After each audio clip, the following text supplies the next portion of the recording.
സംസ്ഥാനത്ത് ശ്രദ്ധേയമായ മത്സരം നടക്കുന്ന മണ്ഡലങ്ങളിൽ ഒന്നാണ് കോഴിക്കോട് സൌത്ത്. മന്ത്രി MK മുനീർ ലീഗ് ടിക്കറ്റിൽ വീണ്ടും കളത്തിലിറങ്ങിയപ്പോൾ മുനീറിനെ തളയ്ക്കാനുള്ള ഇടത് നിയോഗം INL നേതാവ് പ്രൊഫസർ AP അബ്ദുൾ വഹാബിനാണ്.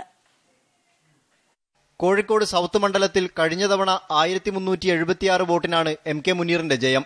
5 വർഷത്തെ വികസന നേട്ടങ്ങളാണ് മുനീർ ഇത്തവണ എടുത്തു പറയുന്നത്.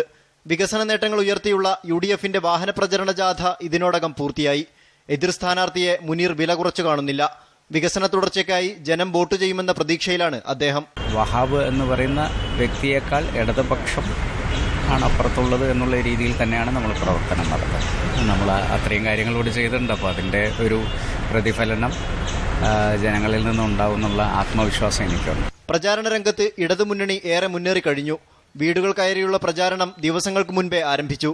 വികസനത്തെക്കുറിച്ചുള്ള UDF അവകാശവാദം പൊള്ളയാണെന്നാണ് ഇടതു നിലപാട്. ഒരു മന്ത്രിയുടെ മണ്ഡലം എന്ന രീതിയിൽ നമ്മൾ ഇവിടെ ആ രീതിയിലുള്ള ഒരു പരിഗണന ഈ മണ്ഡലത്തിന് ലഭിച്ചോ എന്നുള്ളതാണ് ചോദ്യം.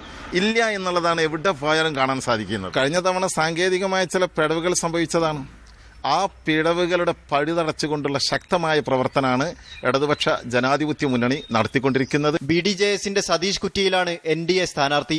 SDPIക്ക് വേണ്ടി UK ഡെയ്സി ബാലസുബ്രഹ്മണ്യവും മത്സരരംഗത്തുണ്ട്. പഴുതുകളടച്ചുള്ള പ്രചാരണത്തിലാണ് LDF. സംഘടനാ സംവിധാനത്തിലും MK മുനീറിന്റെ വ്യക്തിപ്രഭാവത്തിലുമാണ് UDFന്റെ പ്രതീക്ഷ.